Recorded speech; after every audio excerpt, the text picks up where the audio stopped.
and we have to really escalate the noise we make so that we'll be heard.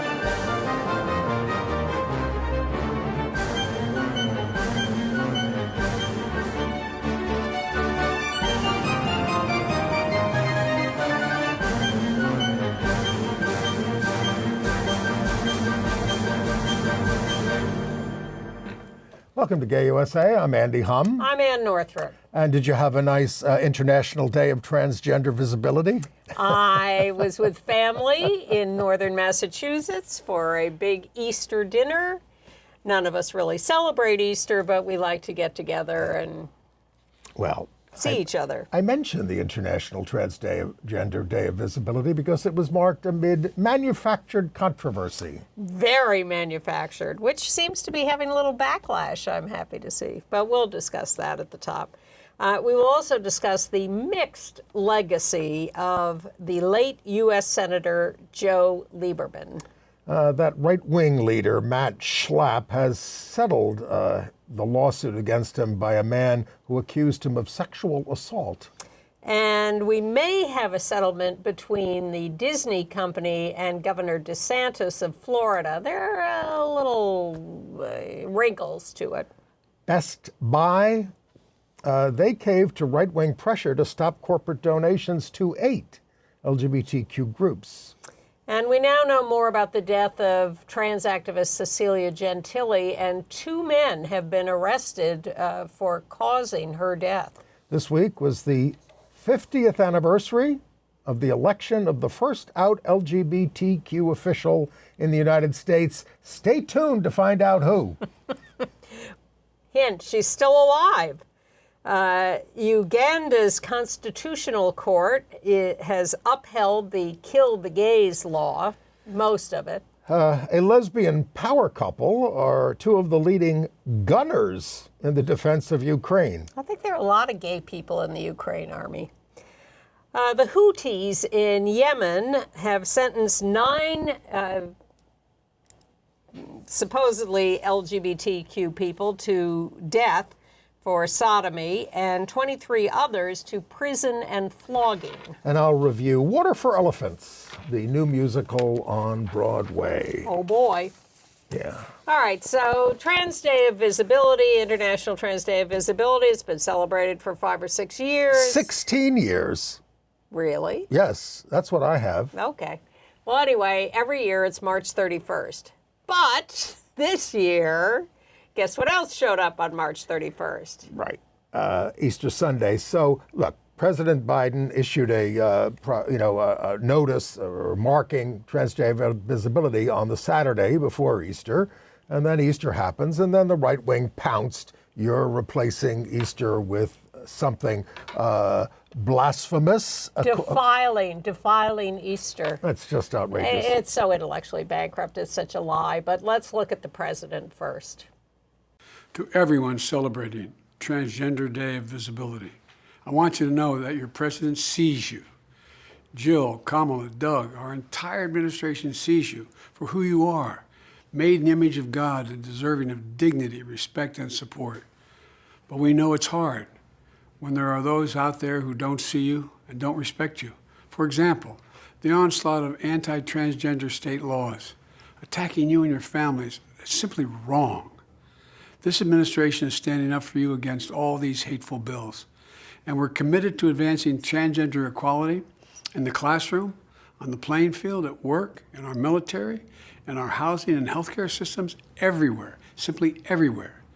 Today, we're announcing even more steps, but there's always more work to do to end the epidemic of violence against transgender women of color and girls of color, to ensure transgender seniors can age with dignity, and to finally pass a bipartisan Equality Act, to help transgender persons around the world live free from discrimination and violence. Above all, to be there with you. To parents of transgender children, affirming your child's identity is one of the most powerful things you can do to keep them safe and healthy. To any transgender American who's struggling, please know that you're not alone. To parents and children alike, please ask for help and know this: you're so brave, you belong, and we have your back. God bless you all. Be brave. Thank you, Mr. President. Now, I just have to say, I know we've come a long way. I know we evolve in our understanding and our language, but it is impossible for me to imagine any previous president of the United States talking like that. It's really... well, when you have Karine Jean-Pierre as your press secretary, I think you get good advice on how to talk about these things. Yes, and I'm sure that he did not write that statement, but nonetheless, it's kind of breathtaking. It is. And, you know, he did actually, he's a practicing Catholic. He made some sort of a statement about Easter. Trump sent out about 20 statements on Easter Sunday, none of which had any religious significance. They were all about his grievances, his personal grievances. Always. That's all it was. Now, then the right wing, including Mike Johnson, the speaker, went after him because they banned religious symbols on the eggs for the Easter egg roll. Well, they've been banned for decades, including in the Trump administration. And this is the problem. Well, now, next year, Easter falls on Hitler's birthday, and I think some people in the GOP will be conflicted. I say that without exaggeration. I think it was one of the women on The View who, at the beginning of the week, read a whole list of all the things that are celebrated on Hitler's birthday and next year's Easter, like Pickle Week and, a whole long list of things. And dared the right wing to call all of that blasphemous. Hey, but go ahead. Well, I was going to say, let's look at the next picture of what the GOP was saying here on a CNN headline. GOP slams Biden for marking Transgender Day of Visibility on Easter. This is what I woke up to on Easter morning. Yeah, well, so they just pounce on these things as opportunists to manufacture controversy when in fact it is a sheer coincidence. And why shouldn't you celebrate the Trans Day of Visibility on Easter? Especially when you Christians keep moving Easter around according to the motions of the moon or something, right? The phases of the moon. This is that's why it's not the same day every year. It's because the moon is in a different place. Well, but it's always on a Sunday. Yeah, it's the first Sunday after the something, whatever. Yeah. But I mean, come on. That's all based on pagan history. But it's just shameless. They're relentless, they're shameless. Yes. They're relentless, they're shameless. I get sick of hearing myself say that. But I think very quickly the response overcame that. And, the core will always go after that. But I don't think they got away with that. I think it was revealed very quickly. And I love the fact that people are fighting back against that kind of thing. The fear is dropping of the right wing, and people are more willing to fight back. Well, certainly Gays Against Guns fought back. They went to the Easter parade. There they are in front of St. Patrick's Cathedral on Fifth Avenue. And I saw this picture or a variation of it on the cover of the New York Times, and I didn't immediately realize it was Gays Against Guns, but that's their tribute to the Trans Day of Visibility. Exactly. So they have the whole rainbow there, and that picture shows their faces as opposed to the New York Times, which just showed the backs of their heads and only a few of them, and you couldn't even tell it was a rainbow operation. Yeah, but they made the cover. It was a half-baked They made the cover. operation. Actually, control room, can you skip ahead to the rainbows at President Biden's fundraiser? You have that picture? Yeah. There it is. They didn't allow press inside, but somebody took a picture inside, and it was lit up in rainbows while they were raising $25 million in Radio City Music Hall. But meanwhile, there was also a serious statement by our Assistant Secretary of Health, Admiral Rachel Levine, who is trans and has been a member of the Biden administration from the beginning, or almost now. And she spoke out quite eloquently about how this was just a manufactured outrage. And she quoted Yoda, "Fear is the path to the dark side. Fear leads to anger. Anger leads to hate. And hate leads to suffering. And she said the more she's attacked, the more it makes her work harder. And I also, just to play off of the discussion you had last week with Chris Cooper, thank you, Chris Cooper, for sitting in, absolutely. The thing about the funding bill banning pride flags being flown by U.S. embassies around the world, I think it's really important to emphasize what a symbol that is for people around the world and how important it is. It's not just that we like, oh, you know, it's nice that the embassies celebrate us by flying the flag.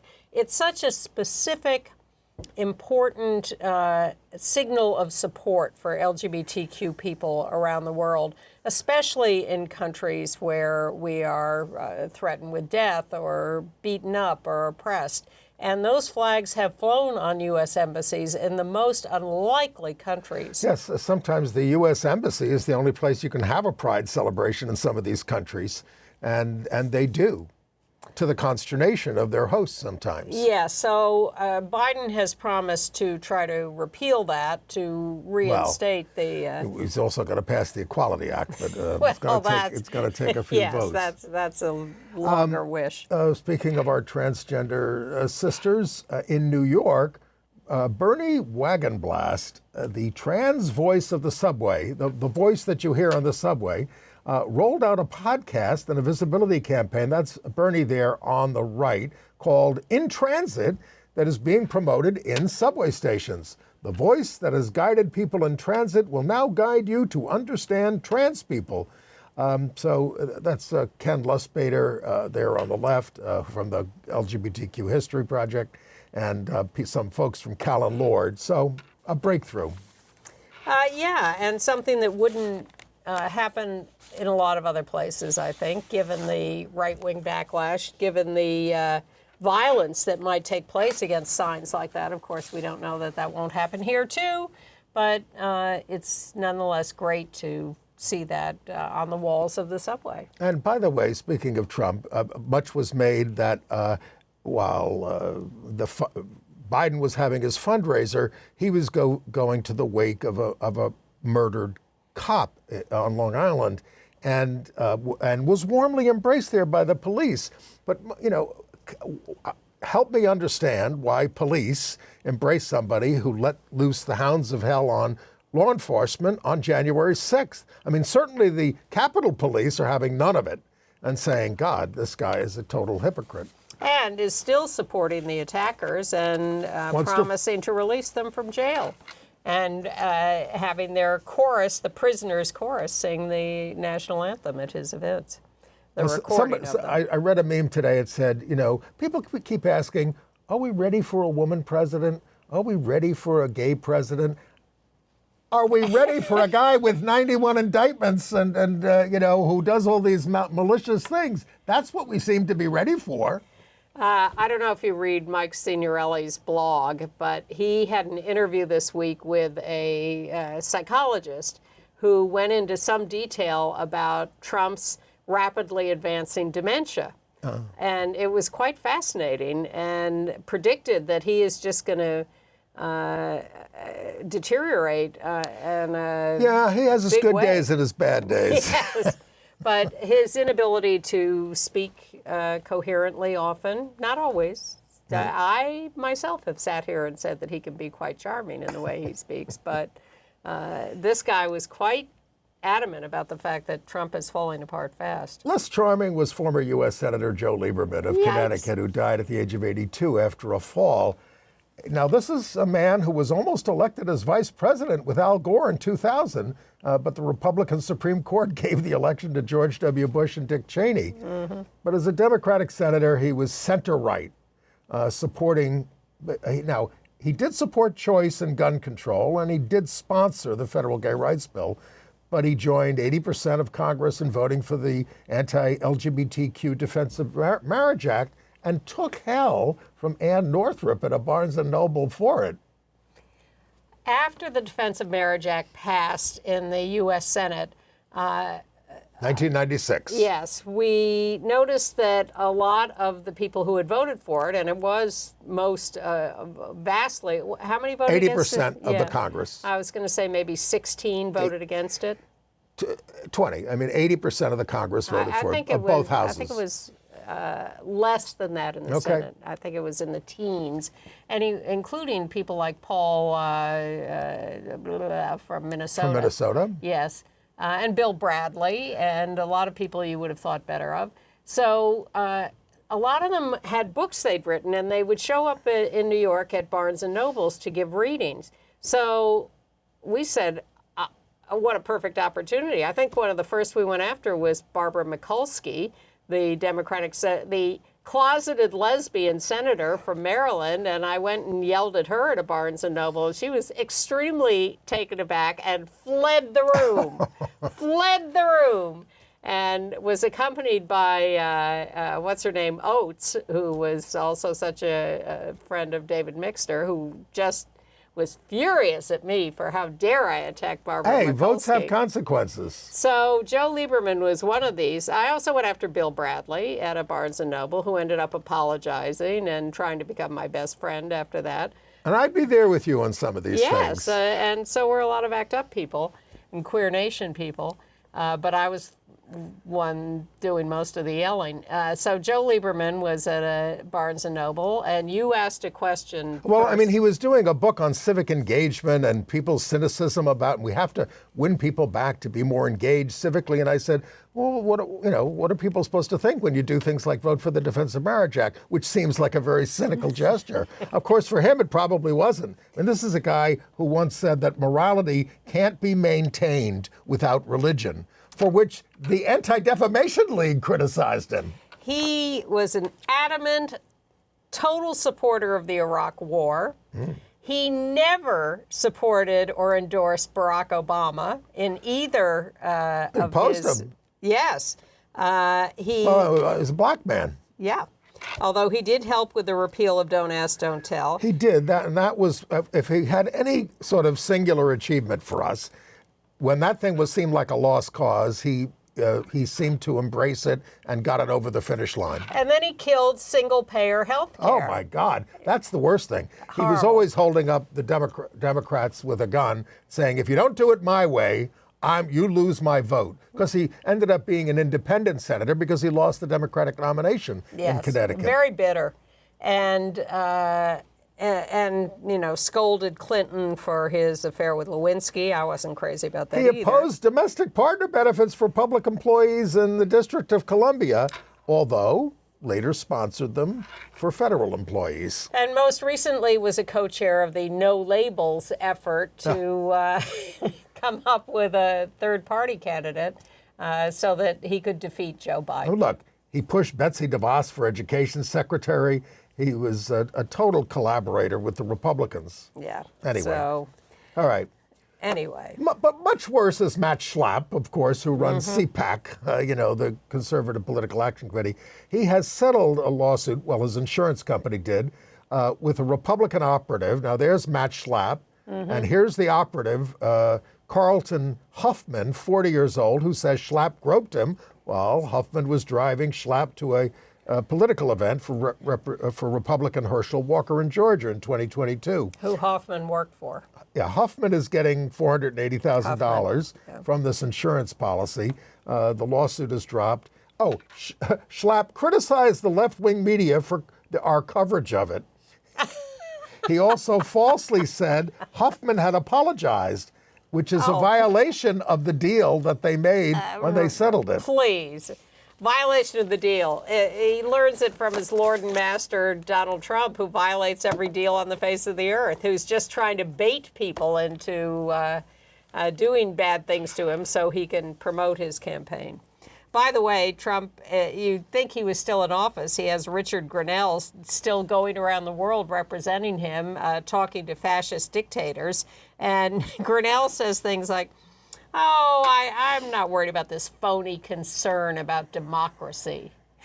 And they're mentioning Grenell, this out-gay right-winger, as a possible Secretary of State at this point. Better than Stephen Miller, who is going to end up God knows where. But he's not going to, Trump is not going to be elected. Grinnell, for your information, is best buddies with Congressman Matt Gaetz, a total bigot, and Florida's anti-LGBTQ Attorney General, Pam Bondi. He also partnering with Jared Kushner on real estate deals in the Balkans. This is all against the law. It's against what's called the Logan Act, to go around the world conducting our foreign policy when you don't represent the United States. All right. Shall we go to Disney? Florida? Yes, Disney. Okay. So Disney criticized Governor DeSantis for passing the Don't Say Gay bill. Eventually. Yes. They had to be prodded into it. And then they found out maybe they were going to have some consequences. DeSantis got furious because no one criticizes him, especially corporations. So he went after Disney, and he changed the composition of their oversight board, and he just blasted them and did everything he could to kill them. Disney sued him for all of this, and they've been fighting now for the last couple of years over this. And now they have reached some kind of tentative détente where Disney gets to go ahead and control its development issues. Disney had canceled a $1 billion project in Florida to get back at DeSantis, but now they are going to go ahead with their development. Well, and of course, DeSantis stacked it with right-wing nuts, including Bridget. Oh, yes. Yes. What's her last name? Well, anyway. Because, the right-wing nuts. So now he's taking some of the right-wing nuts off the board, yes, and putting people who actually know something about the industry. That was part of the agreement. So the top two Bridget Ziegler, right-wing nuts on the oversight board have disappeared. So Disney says, all right, now we have a chance of having some reasonable conversations. But but they still have a suit pending against DeSantis. Many of the 400 employees of the special district have quit due to the toxic environment created by their new overseers. Yes, so we'll see whether. And by the way, today the Disney, shareholders are voting on an attempt of a right-wing hedge fund guy, Nelson Peltz, to get two of his people on the board. He says Disney is too woke. Yeah, well, Disney seems to have beaten him back. Well, that's the word this morning. That's the vote is that today. They have, and then Florida's High Court upheld its six-week abortion ban, which will drive even more people from the state. Well, with any luck, it'll drive more people to the polls in November, because they get to vote on abortion rights, and they get to vote on a new senator. And they get to vote on marijuana being available beyond medical marijuana. But those votes need 60%, and they are polling over 60% now. Yep. Higher for marijuana, than for abortion, but it's 62% for abortion. So it's made quite the battleground. But there is a Floridian who won't take a stand on the constitutional amendment, Donald Trump. Will not say where he stands. Now he says he's going to make a statement next week. Yeah, well. Don't hold your breath. And, speaking of bad laws, US Senator Tina Smith of Minnesota, Democrat, has introduced legislation to repeal the 1873 Comstock Act that prohibits sending through the mails every article, instrument, substance, drug, medicine, or thing that could possibly lead to an abortion. It hasn't been enforced since the 1930s, but the Supreme Court is poised to bring it back into effect. Alito and Thomas are talking about enforcing it, and that would get rid of not only mifepristone, but a ton of other things, contraception, long list. Sending erotic material through the mail, all that kind of stuff. Yep. Comstock Act, 1873. Yeah. Well, by the way, New York State is poised to get rid of its adultery law finally. I mean, there are 3 states where it's a felony, but we have not. I mean, I understand why Tish James, our Attorney General, hasn't prosecuted Trump for that. And staying on the corporate angle for the moment, Best Buy, they have donated to LGBTQ organizations, and their employee groups have donated to. their employee groups are given money to donate as they wish. Well, the right wing can't stand for that, of course, and they started bullying and threatening Best Buy. We're going to institute boycotts. We're going to mess with your business. Look what happened to Budweiser when Dylan Mulvaney was put on a beer can. And they listed about 8 groups, but they said, let's leave the Human Rights Campaign off the list because they've got a lot of political clout. Yes. So instead, they're targeting the Trevor Project and GLAAD and SAGE for us old people. SAGE. And they're saying the problem with these groups is they support trans people. Well, it's they promote gender transition surgeries on minors, promote an ideology seeking to mutilate the reproductive organs of children before they finish puberty. This is their line. This is what they think being transgender is all about when you're young. No, this is what they want to charge so that people will freak out. None of it is true, and yet they have found the language that they think can scare people. And sure enough, Best Buy is capitulating to this. They are. Bad, All right. bad. What's going on in Oklahoma? Oh, okay. Well, first of all, the medical examiner finally issued the full autopsy report and claimed there were no severe head injuries. There's some dispute about that. Says there was a high percentage of Benadryl in Nex Benedict's body, less Prozac, but some, and that there were bits and pieces of things that could be interpreted as suicide notes. Now, GLAAD, HRC, others are saying this is not full information. We need more. There really was evidence of a lot of trauma from the beating. And even if this were a suicide situation, that doesn't mean it wasn't provoked or influenced by the beating, by the relentless bullying that had taken place for a long time. Also, it turns out that we knew Nex had a complicated family situation, and what's emerging is that Nex was probably sexually abused by their bio father, who's in prison for sexual assault, and Nex was living with and raised by their grandparents, who were may or may not have been really appropriate guardians. So it's a very complicated situation, but no one is satisfied that anyone should be exonerated in this. And the medical examiner's report, which attempts to discount the impact of the beating and the bullying, is... and the whole bullying atmosphere in Oklahoma. Which leads us to Ryan Walters, the Department of Education Superintendent of schools. Yes, who, here, this is actually my favorite thing of the week. So they have these regular meetings of the Department of Education, public meetings, but they hold them in small rooms and only 10 people from the public can testify. Well, even that was too much for Ryan Walters this month.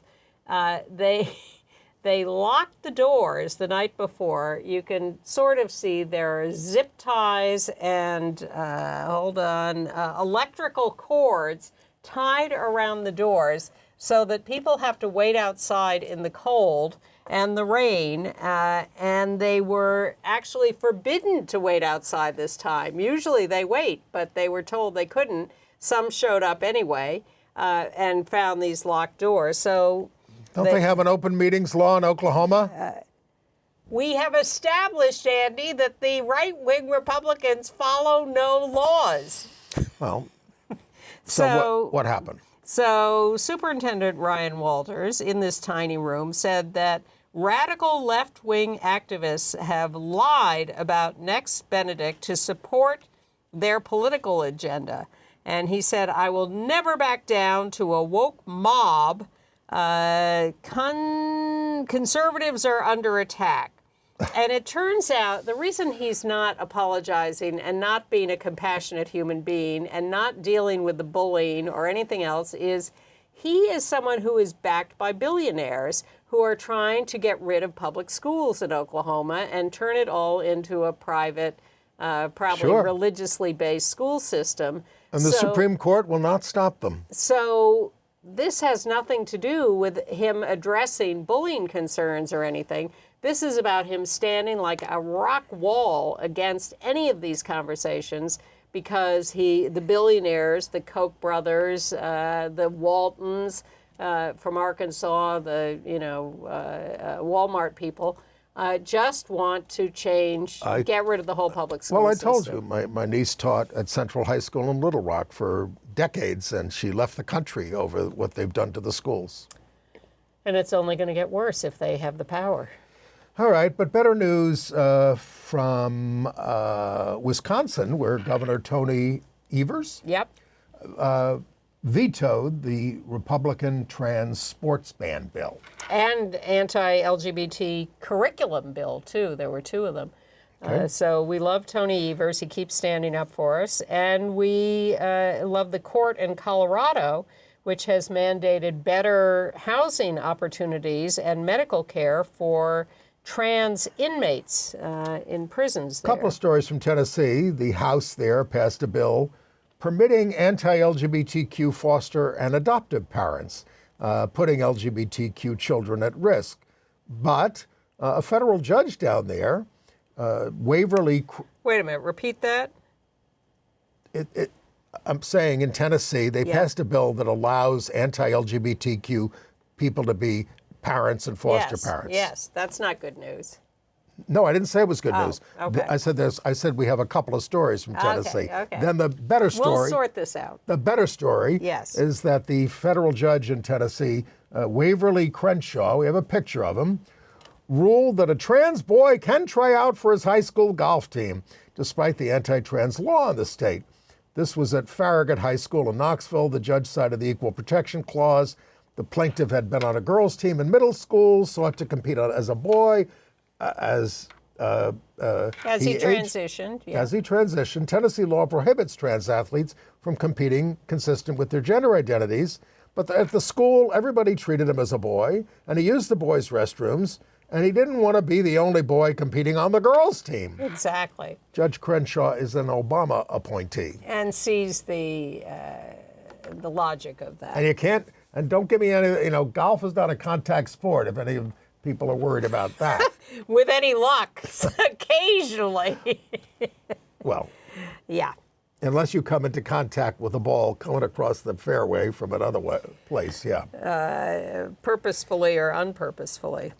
A little more news has emerged about the death of Cecilia Gentili, the trans activist here in New York who died a couple of months ago. And the cause of death was not revealed at the time, but they had that whole memorial at St. Patrick's Cathedral, which turned into a real An mess. Easter parade. Yes.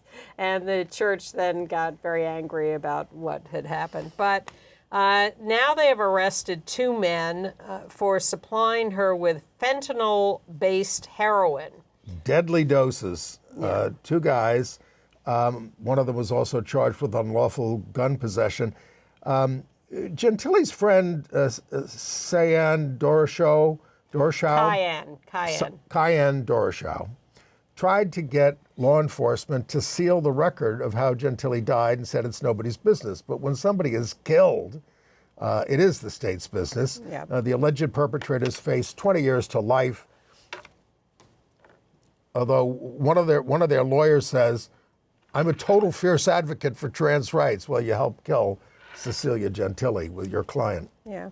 By the way, USA Today had a lovely feature on trans athletes. I should have attached this to the Tennessee golfer story, where they interviewed 4 young trans athletes. We're going to link to that in our show note because it's just wonderful to have them have the chance to speak as trans athletes, both male and female. And if you'd like to get our weekly show note, that goes out usually on Wednesday nights, go to GayUSATV.org and you can sign up.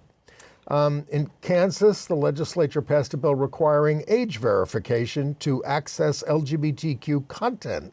It defines material harmful to minors as acts of homosexuality.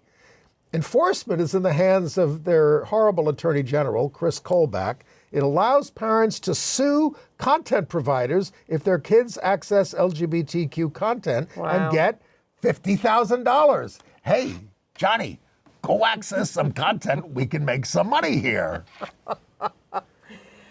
And it used to be you just went to the library and looked at the dictionary.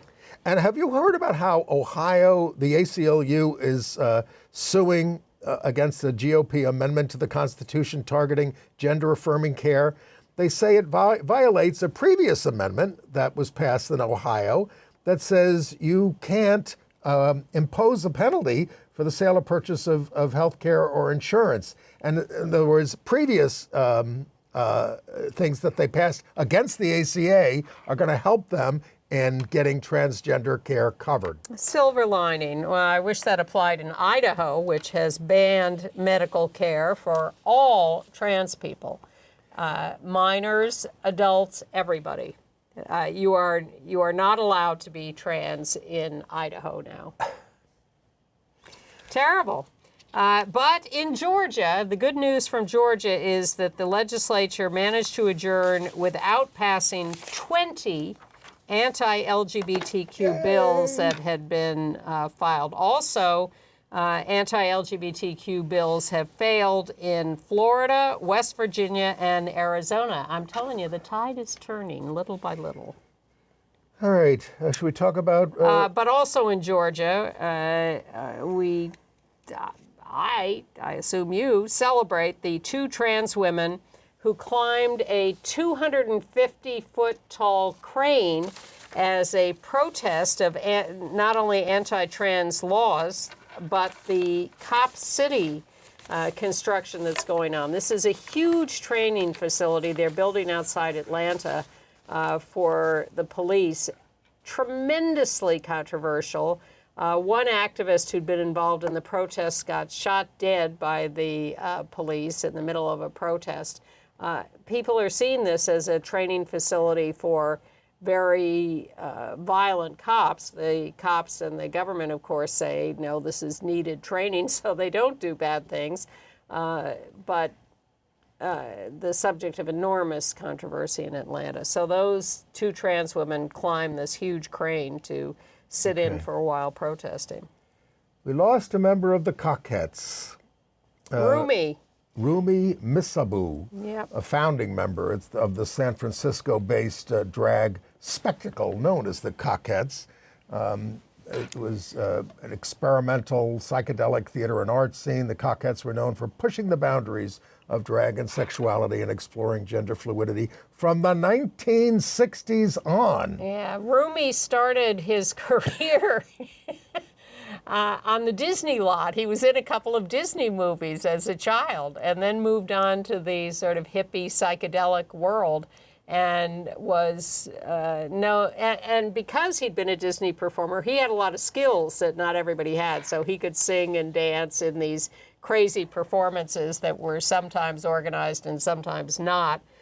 He sort of dropped out, more or less, for about 40 years. You can see Misabu in documentaries, The Cockettes, Yep. Uncle Bob. Yep. He was a very free spirit. He'd been sick with COPD for years. Finally died, I think, of cancer. But very avant-garde and a much beloved figure. Very sweet guy. And their motto, the Cockettes, was free theater for the free world. It was really a moment in time that is pretty lost now. Okay, now the revelation. This is the 50th anniversary of the election of the first out LGBTQ official in the nation in Ann Arbor, Michigan. It was, we have a picture, Kathy Kovachenko. I'm sorry, it is Kozichenko. Kozichenko, who is still alive at 71 and very much alive. She was elected to the Ann Arbor City Council in 1974 as a University of Michigan student at the age of 21. Now, she lives in Pittsburgh now, but she says she's pained to see some of our gains under attack or being erased. We have to do the work again. Well, you know, people tend to think that Harvey Milk was the first because he got all the publicity. Famous. Yes. Big city, Yeah, relatively. but he was elected in 1977, I believe, and then assassinated in 78. Yeah. But there are several who came before. Elaine Noble in Boston, first person elected to the state legislature in Massachusetts. But the first elected as an out person was Kathy Kozachenko. There were a couple of people who'd been elected earlier and who came out as elected officials. Alan Speer, a state senator in Minnesota, did that. Yeah. And a couple of others, I think, in Michigan. But Kathy was the first to stand up and say, I am a lesbian, I am running for office, and got herself elected. And Ann Arbor was a very liberal town. Before Kathy even got on the city council, they enacted one of the, I guess it was the first, it was the first gay rights ordinance in the country. Yeah. I mean, it was first introduced in New York.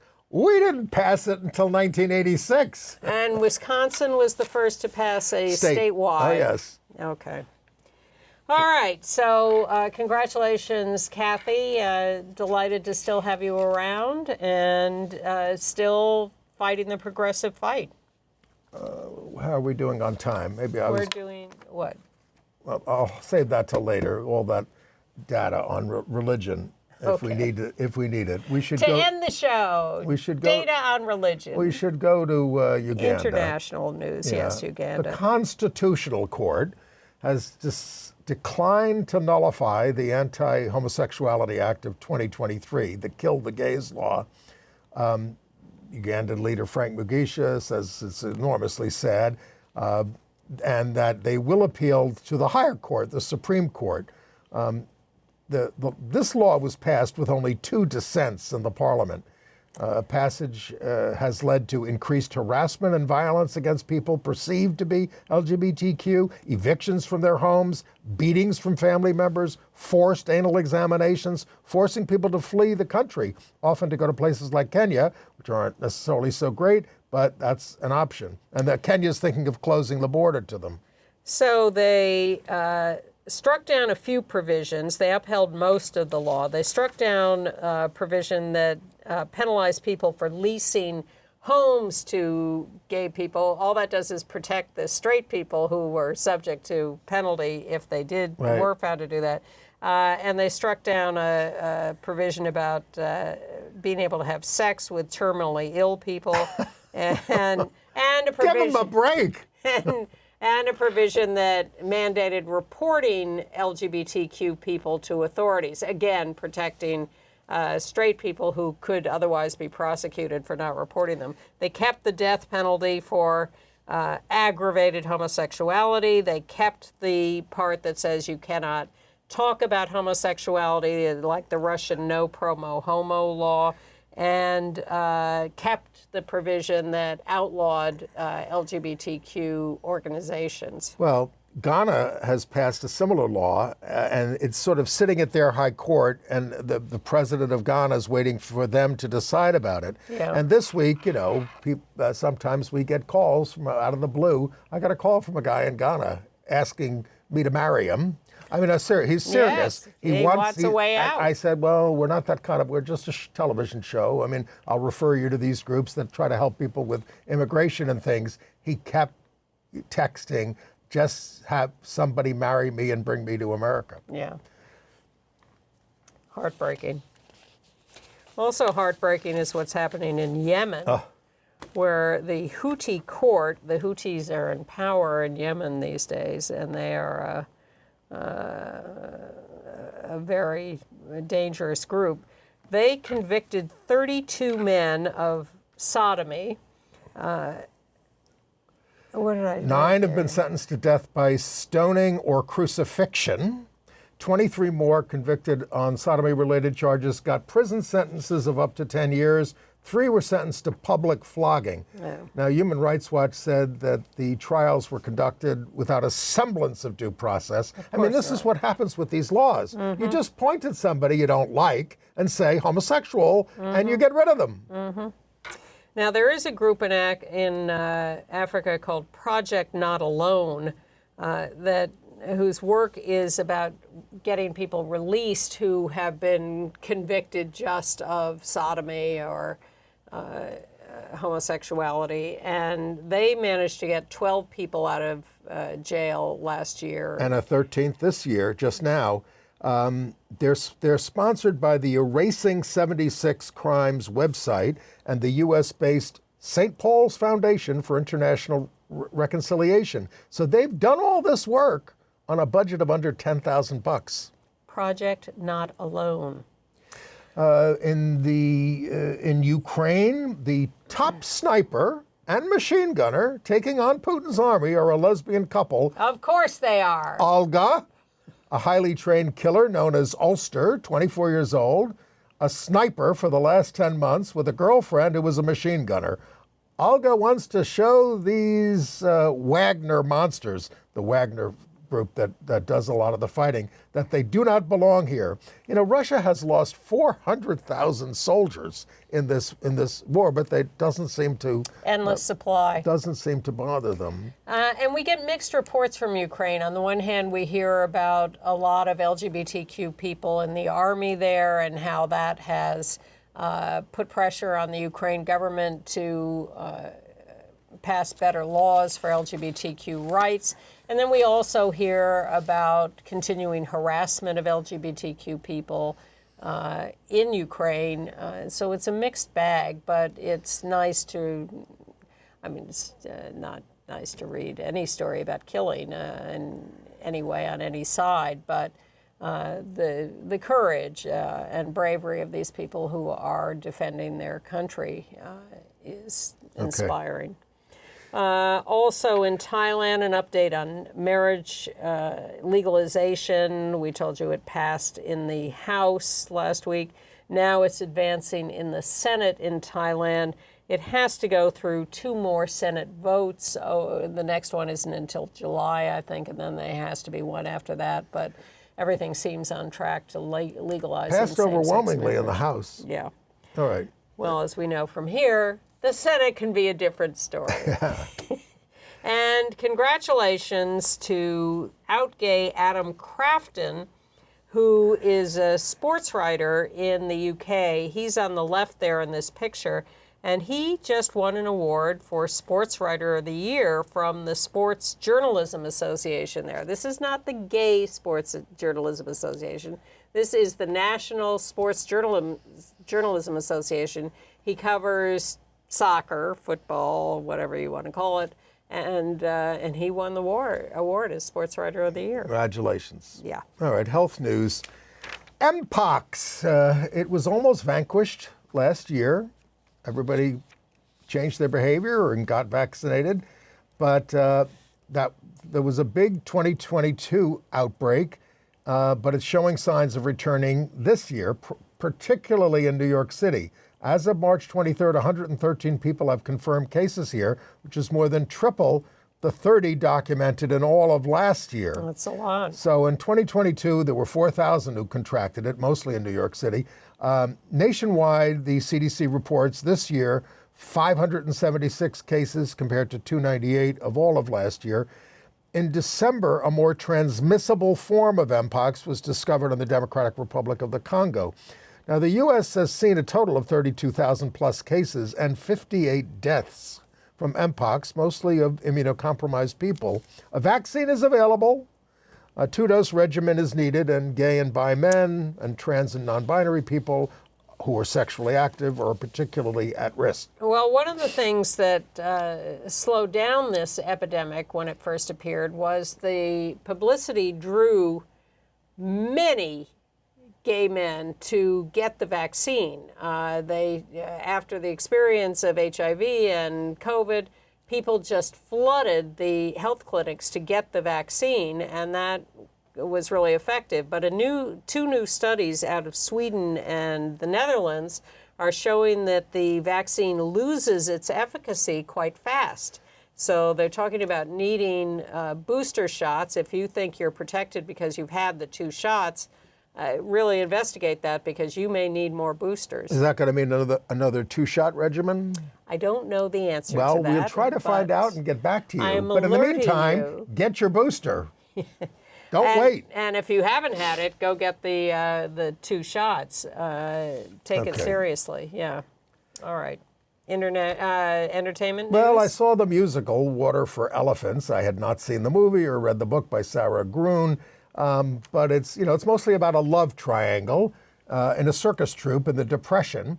There's young Jacob, Grant Gustin there on the left, falling in love with the wife, Isabella McCalla, of the stern ringmaster, Paul Alexander Nolan, who, despite being a villain, is the guy in the middle. He's probably most likely to be Tony nominated.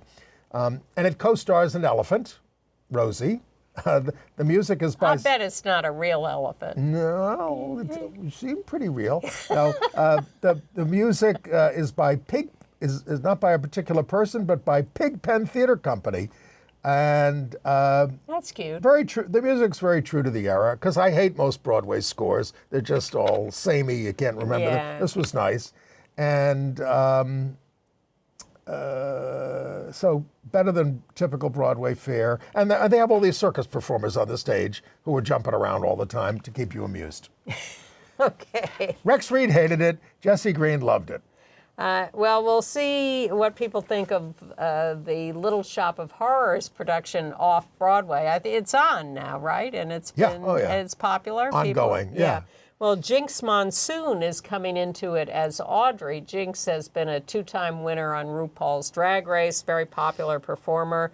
And in fact, had a big success playing Mama Morton in Chicago on Broadway a little while ago, but is now coming into Little Shop of Horrors, if that is appealing to you. Also, in our, what I like to think of as our ongoing coverage of game show LGBTQ stuff, Jeopardy had a whole LGBTQ category last week. I missed this. Yes, LGBTQ writers and their works. All 5 answers were this. So I'm going to run through them for you. The first one, I just have the answers here. One of them was Harvey Firestein, because it was posted online. The $200 one, the answer was Delaware.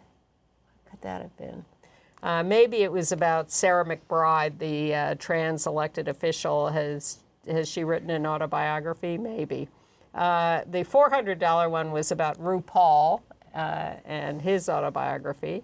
The $600 one was Alison Bechdel's... Fun Home? Well, about her rule, about the Bechdel rule that... the Bechdel rule is 2 women who are talking about something that doesn't include men. Reading Jail was the $800 one. Oscar Wilde. And Harvey was the $1,000 answer. Well, Harvey, and did they get it? They got every last one of them. It may have been one person who got them all, but they got every... First of all, they all avoided the category. It was the last category they approached. Come on. Really. And we would have jumped in, but of course I would have been very embarrassed if I missed any. Yes, of course you would have jumped in, but whoever did do it got them all, and that was sort of a phew. It would have been embarrassing if they hadn't gotten it. Okay. But they were clearly avoiding it. Great. And in... Kelly Clarkson, who is unrecognizable these days, she's lost so much weight, it's a little scary. She on that pill? I'm sure she is. I believe she is, yes. So she heard that the Des Moines Gay Men's Chorus was doing a performance of all Kelly Clarkson songs. And so she got them to perform on her show, I think long distance on video, and then gave them $1,000. So that was cute. There's going to be there is an exhibition right now at the Leslie Lohman Museum of Art, which is LGBTQ, in Soho in New York, and I'll link to this, dedicated to the archive of gay and AIDS activist and writer Colin Robinson. Yes. Who died in 2021, a friend of ours. It's through July 26th. There are newly commissioned works by 5 artists. All right. You have data you want? I have some other entertainment news. Okay, by the way, Netflix's Ripley, starring Andrew Scott, is dropping April 4th. We're Here is back on HBO and Max, April 26th. Lily Gladstone stars in Under the Bridge on Hulu, April 7th. 14th. And that Julianne Moore thing, Mary and George. Oh, yeah, that's where very her gay. son That's this weekend. Yeah, that's Friday, I think. Friday. Yeah. With Nicholas Galzatine or something. Yeah, hooks up her son with very King gay. James. With, James the First. Yeah, I think so. Our Town is coming to Broadway, directed by Kenny Leon, starring Jim Parsons, out gay, as the stage manager, also featuring Katie Holmes, Richard Thomas, Julie Halston, and then they're going to have one family's going to be black, one family's going to be white, so it's going to be Michelle Wilson, Ephraim Sykes. I want to recommend a play called Grenfell. I'm not going to go see it again in New York. I saw it in London, but it's at St. Anne's Warehouse starting I think next week. It's about the Grenfell fire that killed 72 people. Doesn't sound very inviting, but it's about the voices of survivors, and it is terrific. Okay. You do want some data, given the fact that it's Easter week. This is a survey by the Public Religion Research Institute, found that since 2013, the number of self-proclaimed atheists has doubled from 2 to 4%. The religiously unaffiliated rose another 5% to 26%, and just 53% say religion is one of the most important things in their lives, down from 72% in 2013. 67% still identify as Christian. A whole controversy in the paper today about how the University of South Carolina women's basketball coach, Dawn Staley, who is a genius and a wonderful ex-player and probably will win the tournament, who knows, is very religious with her team and makes them pray and listen to her sermonize, and very discouraging. Yep. But here's the gay angle. Nearly half of those religiously unaffiliated cite the anti-LGBTQ teachings of their childhood religions as an important reason for not identifying with it any longer, including 60% of those under 30. And as for us LGBTQ people, 73% of us no longer identify with the religions of our childhood due to anti-LGBTQ teachings. Well, I guess we're smartening up. Yeah. We'll see whether the religions respond. Some of them have, of course. There are, of course, pro-LGBTQ religions. This survey also found that trans adults fear going to a new healthcare provider, 73%, using a public bathroom, 68%, and going to non-gay clubs and bars, 64%. So we need to create a better society. I was reading the, I think, ethicist column in the New York Times about whether someone wrote in to say, should I have spoken up in a situation where I heard someone make a homophobic remark? Yes. And well, the answer was yes, but there wasn't sort of the acknowledgement of the nuance of make sure that you're going to be safe in this situation. Right. You should assess who is making this statement and what the crowd is like, which I think is important. So I think people who are afraid are often afraid for good reason. You know, next Benedict got beaten up.